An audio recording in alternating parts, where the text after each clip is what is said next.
but we still text 5 in the morning now because he's up. Now it's a different, his time zone is a little different, but like I always tweet, the work never stops. You got to keep going. You got to keep going.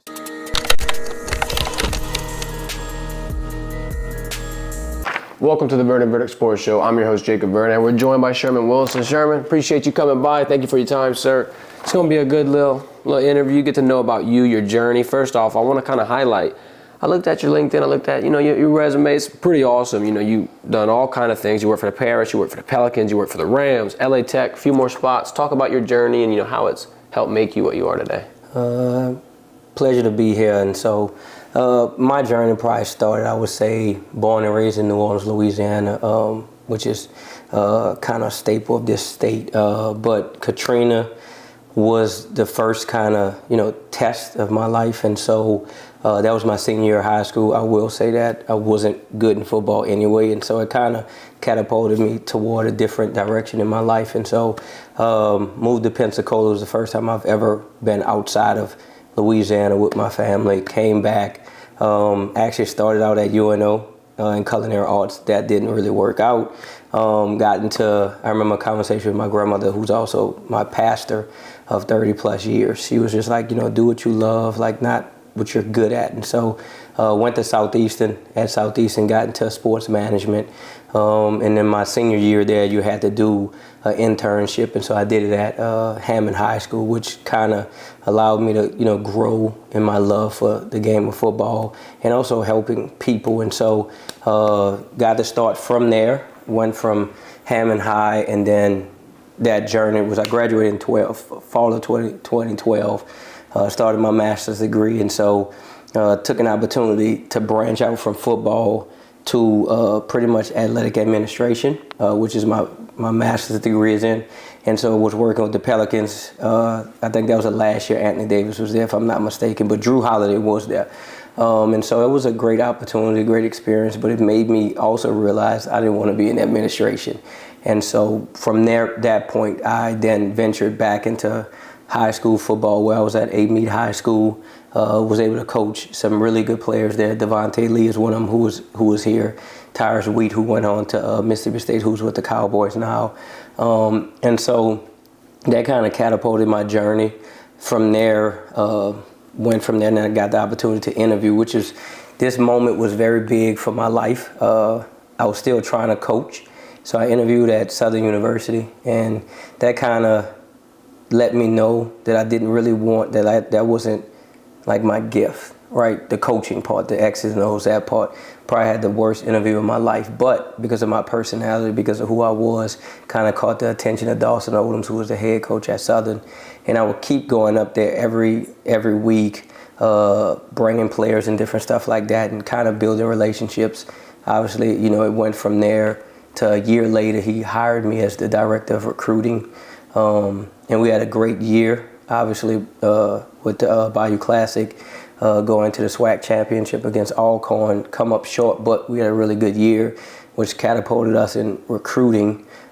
Came back the next year, same thing at SWAC championship against Alcorn. We had another good recruiting year that allowed me to, we played Memphis that year in a bigger game, going up there, shake some hands, network, which allowed me to be blessed with the opportunity to work at Memphis in a recruiting analyst position during 2020, which was the year of COVID, which was a tough year. But some things went my way in that, meeting Ryan Silverfield, and then, growing.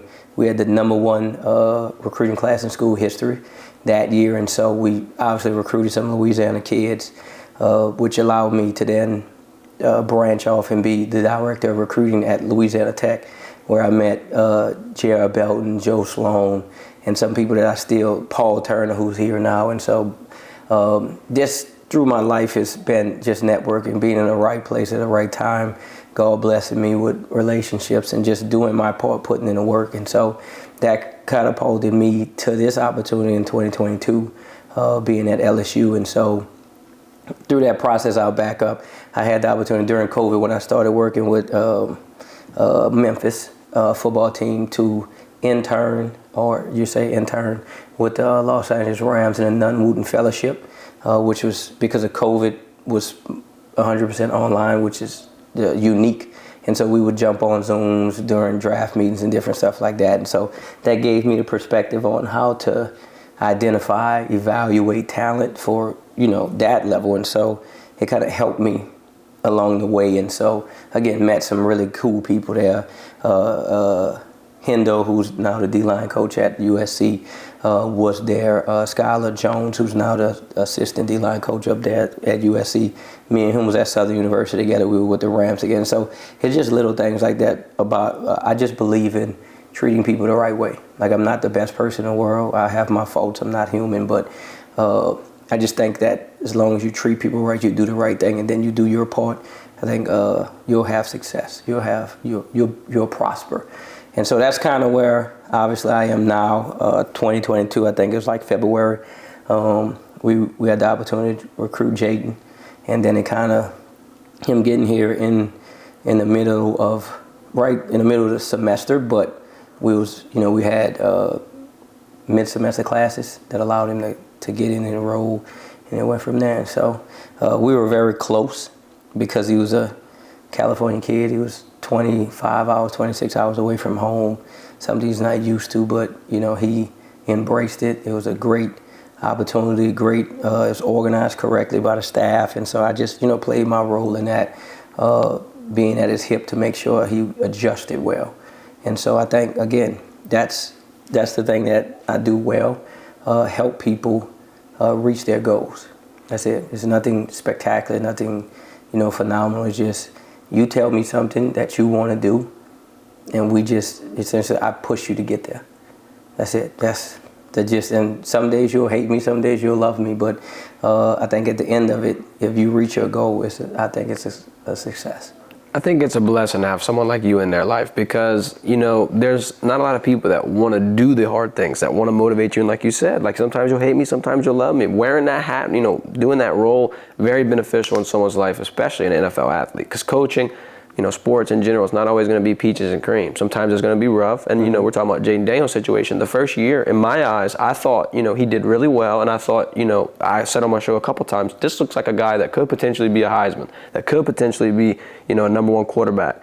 Then you move into the development of one simple offseason in the middle of the first year and the second year.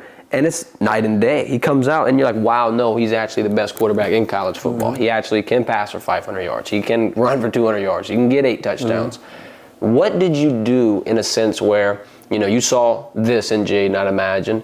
How did you light that fire in him and have him see that in himself? I think a lot of it has to do with everything, like from an organizational standpoint, right? It's just not me, but I do believe, and we believe as an organization, it takes a transfer about 1 to 2 years. The first year you're getting acclimated, especially when somebody's coming from a whole different culture into down south, you know what I'm saying? So, and you've never been down south. The culture is just different. So it took the first year was him getting acclimated to his teammates, to the plays, to the different, and so the adjustment period, him coming back the second year, Coach Kelly, Coach Sloan, Coach Denbrock putting the plan together, Coach Frank Wilson putting the plan together, Brad, like everybody in alignment together, the offensive line, everybody, they came back probably January they started throwing with the receivers. So you're building that rapport and you're building that relationship. All that's the late night throwing, the early morning watching films, all that culminates to that moment, right? To when you get out there on the field, like you've done it already. So you've done it through I think, because he's a huge Kobe Bryant fan, I am too.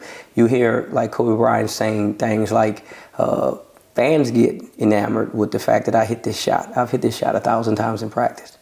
So it's repetition. We doing it, so the fade balls, the slot fades that the fans, jumping up for, they've done that multiple times already. And so it's just the flick of the wrist. It's the same thing. It's the motion of the body that you've been doing so many times that it's second nature now. So the catch, the throw, and then the catch on the receiver side. We've done it. We practice it. And so I think that's the thing, right? Them putting a plan together for his weight, for the muscular growth of his body, like him watching film enhanced his brain. And so everything, him, probably the biggest thing I drew out of him, right, is his belief system. And so that's a belief in whatever you believe in, right? If it's Christ, like I believe in, whatever belief you have, right? Pulling it out of you, that's what you lean on. Your talent's your talent. The plays are going to get called, the right plays are going to get called that fit you, right? But you still have to have that belief that you can do it. And so once you get the belief system, everything else is easy, because you were born with that talent. And so then is how do you put the pieces together? And like I said, the coaching staff did a great job, the strength staff, the nutrition staff, everything, academic staff, everybody, like to get to where he got to, it's a group of people working together. And so, like I said, I'm the one that annoys you. I'm the one that, hey, you say you want to get up at 5 o'clock, okay, at 4:30, and so it becomes a habit. And so now you're used to it. And so it's the days that you don't get up, your body's getting you up anyway, because you're so used to this schedule that you placed. And so I think that was the key component of his growth. It's everyone around him. Everybody moving in the same direction. Everybody rowing in the same direction. You get what you got last year. I agree. That is a very interesting, point about Jayden and his journey. And you talked about the early mornings. You talked about the practice, the reps. Something that I found interesting about the reps and how he was able to, grow his game in the mind of it. The VR, virtual reality headsets, and seeing the practice and being immersed in it, whether, people are there practicing with him or not. How important was that in the step as well? Like, is that, equal to film for an athlete? Is that the new generation or like the new technology that's going to come in? Like, how important was that? Is that going to be like something that is going to be used by a lot of people? Talk about that. I mean, anytime you have success like that, people are going to try to copy it. So I would think it was huge because you get to see it in real time. Like everything's aligned the way that it's supposed to go, right? Jack Marucci, Mario, they put this together, right, with the plays that's being called, with the stuff that you see from a defense. So you go from your normal getting the scouting report, going walkthroughs, seeing what they do, and okay, now I get an extra layer of it on a Thursday, right, that I get to come back when everybody's, kind of tapping into what they're going to see, right? Everything has already been aligned. This is what we're going to do. Okay, now I get a visual by myself where I'm going, okay, I got Malik in here, I got BT here, Kyron in here, running back, O-line, you know what I'm saying? So then I see their calls. So what happens is you get a live picture of it. So when you're going to game, like you see it, oh, that's what I saw Thursday, that's what you're going to do. And so it just gives you a play-by-play, like a video game, right? Mm-hmm. And so you do it so much. And again, it's the repetition. And so when you see it, oh, I remember I saw that, bam, I can hit. So all it does is it gets you to a point at a higher level. You can the word I would use, you can execute at a higher level because the efficiency of it. And that's what all it does. It's just another layer of that growth and that development on the success of each and every play.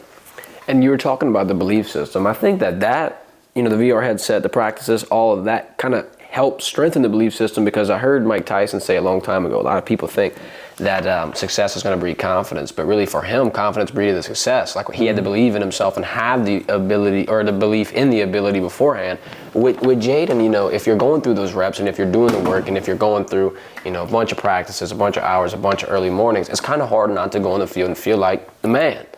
Did you ever have a moment with Jayden when he was like, Sherman, it's working, like it's happening, it all paid off, thank you? Like, what was that first moment where it just hit in his lights? And I think it's the Mississippi State game. I remember I typically hate being in the stadium because it's like the nerves for me. Because again, I never played and at that level or at any college level. So I like to just sit back and see everything, right? When you see it unfold, it's a better picture when you're not ingrained in a moment. So I was there with Scott Woolward at the Mississippi State game, and he started to air the ball out, and you felt it, you saw it. It was obviously at the Florida State game.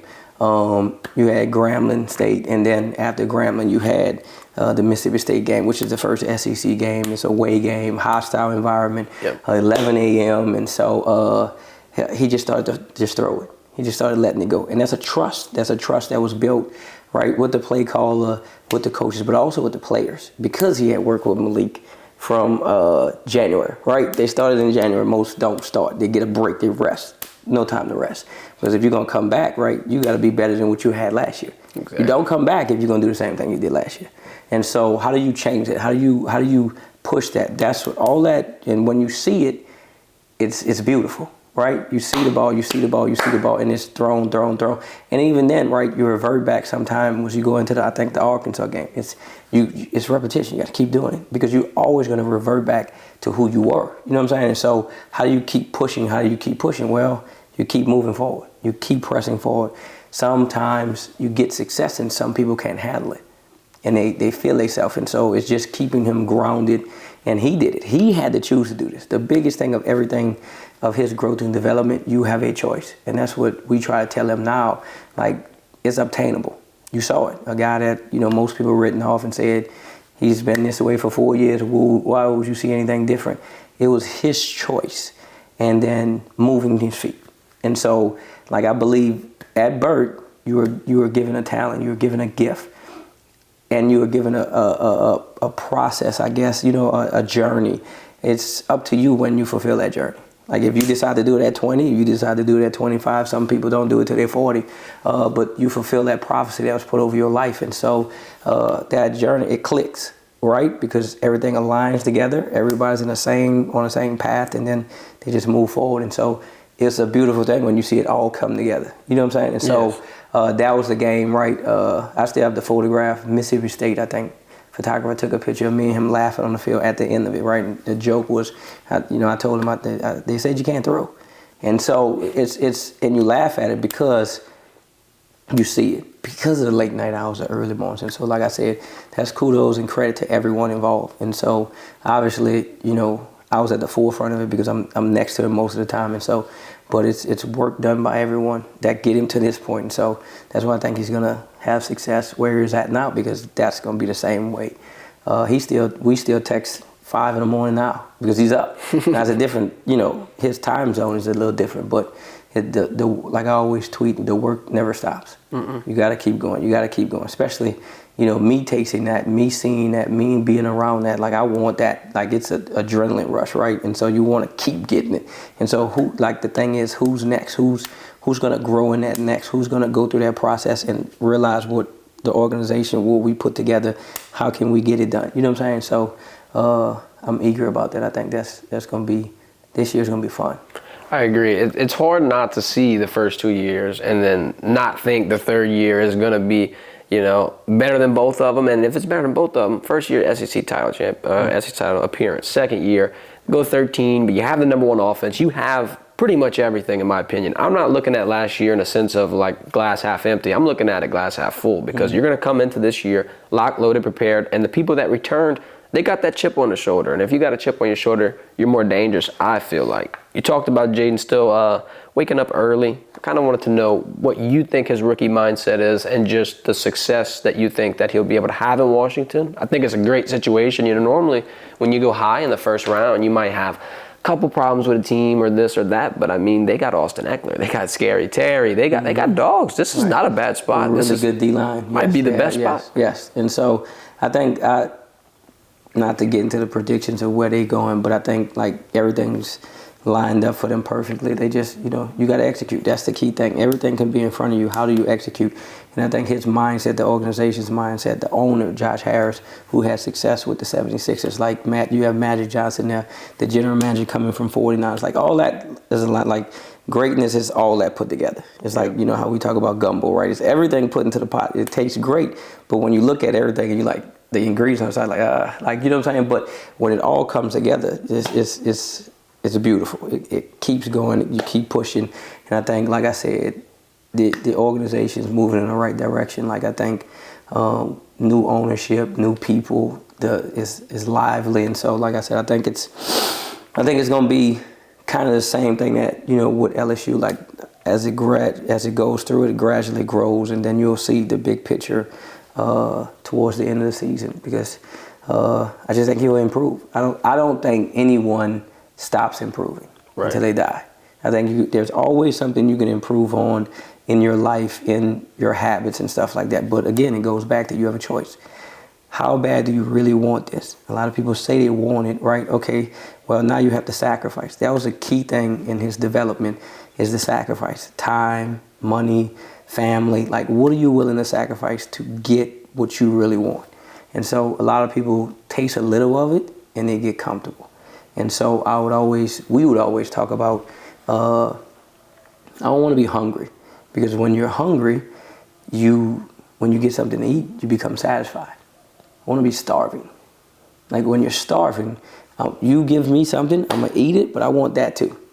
If you're not going to eat it, I'm going to take it off your plate. And so therefore, that's a different mindset, right? Because that means I'm continuously growing. I'm continuously working on something. And so that's I don't want to say, the Mamba mentality, but that's that thought process, right? Continuously growing and improving on something, always better in your best. And so like those are little things like that. Just the continual growth is how I attack every day, and how he attacks every day, and how I think most people, successful people, prosperous people attack every day. You're right, because if you get caught up in the stuff you've already done, the things that have already happened, you're never going to be able to actually do nothing in the future. Correct. And then, the potential thing, like you're saying, you do have an ability to continuously get better. And at the end of the day, nobody really knows their full potential. So it's really best to just shoot for the stars, continuously evolve and what have you. I resonate with that. I agree with that. One more question about Jayden before we get into my last question for you. I think last question is going to be my favorite question, so y'all got to stick around for this one. But you're going to go to any games in Washington? You're going to pop your head around? I would hope so, as it aligns with our season in LSU. I would love to. It just depends on the timing and everything, and it also depends on him. Like I have a role here, and I have a role that I love being around our players, and so it can't take away from that, because the main goal, and this is something I learned from Les Snead with the Rams, keep the main thing the main thing. Yep. And so it's always, how do you, again, you grab the next one and push the next one and push the next one. And so I think we have a really good group of young men that we can keep pushing. And so obviously I'll be watching closely. Washington is favored on my ESPN app, and so I'm definitely going to watch it closely, because I'm a little tied to him, and so I want to see him grow. I want to see him be successful. I want to see him be prosperous. And so but you also got to make sure you be where your feet are. Be where your feet are is what a quote that Chinnis Berry told me when I interviewed at Southern, and he's now the head coach, I think, at South Carolina State, I believe so right now. And so those are little things that I learned and I picked up and I give to other people, because I think that's how you grow the future. And so, but to answer that, I like I said, I would love to. They go to the playoffs, definitely in that. If I plan on, our goal, right, is playoffs. And so the goal for him is also playoffs. And so to be playing in December, to be playing in January is the goal. And so we'll see. And they got the squad to do it. I feel like I was saying earlier, if a lot of rookie quarterbacks sometimes go in a spot where you're scratching your head and you're wondering. But this one, I was hoping it was Washington through and through the whole time. Right. Scary Terry. Then you got the Austin Eckler signing. When I saw that, I was like, oh man. So now you're going to have to be in a situation where you can't just QB spot. You can't just fill a box and block a running back. You're going to have to be on your toes. Correct. There's a lot of things that you're going to have to watch for, and it's going to be very, very exciting. So yeah, Washington Commanders, I'm going to add that to my Bleacher Report as well. So last question, I want to kind of pick your brain, good football brain. You got next NFL draft class for LSU. You're talking about the guys, the talent, and of course you're going to be a huge, huge part in it. Who do you think should be on the NFL's watch list? I mean, I've done it lately because I'd love to support our young men, because they put work in, right? They put all this work in, and so as anyone who watched me on Twitter, I go hard for because no one's more important than the people in our building. And so internal growth, internal success, and internal development is how the organization as a whole, and it helps in recruiting, right? Because you're continuously pouring out and pouring into these young men, and then they go and they have great careers, right? And so we have the Kyron Lacey's, we have the Chris Hiltons, we have Nussmeier, we have obviously the obvious guys, the two tackles who I think, day one guys, day one talent. You have Harold Perkins, that's the obvious. You have Mason Taylor. Like, I think we have a lot of talent that most people are not looking at, that they'll fast forward to next year's draft and be like you can see it, because it all comes together, right? Mm-hmm. Sometimes you want to sneak up on people. So, but like I said, our entire offensive line is really good. And so you probably will have 4 of the 5, like, draft worthy. And so you have defensive players, right? You have Tank, who's waited his turn, who's stayed down, who's grinded. Now he gets his opportunity. You have Savion Jones. You have Greg Penn, who's a great leader. You have Josh Williams, who's a great leader on the other side of the running back position. And so it's the stability of the offensive line. And I know, everybody's, getting on the D line. And again, we get it. Everybody understands. But the best that's been here are from here and are hard-working, blue-collar football players. And so Tank, Savion, those guys, even Parashant, you know what I'm saying? And so you get those opportunities. Swinson, Womack, and so, but just talking about just your third, fourth, fifth year guys, that potential is there. Your secondary is coming together with some transfers. Your corners, you have Sage who can play corner, safety, nickel who's played all over, and so that position versatility. Major Burns, who's been a 3-4 year starter in the SEC, those things are important. And when it all comes together, next year, you might see 10 to 12 in the NFL draft. I agree. And so, and that number could go higher. You just, depending on success. And so, typically, obviously, the NFL draft more from a national championship team because they're on a bigger stage and you see them last. The last time you ever see a college football game is that national championship winner. Yep. And so the NFL loves winners. And so we're gonna have, you got CJ Daniels who transferred, who had a really good year at a few years at Liberty. Xavier Thomas, who's one of the best punt returners. You have Aaron Anderson. It can go. It's deep. And that's expected, right? From a program like LSU. And so I think we did well as a staff. Coach Kelly, Frank Wilson, Austin Thomas. I think they've this from January, even 2 years ago when we came in, building it to what it is. And I think it'll culminate with year 3, having a lot of success, but also, kind of announcing that into the NFL.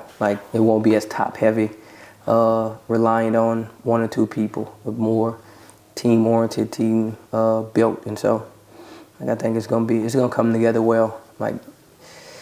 We're gonna surprise, and so I'm eager to see that. That's what I'm eager to see.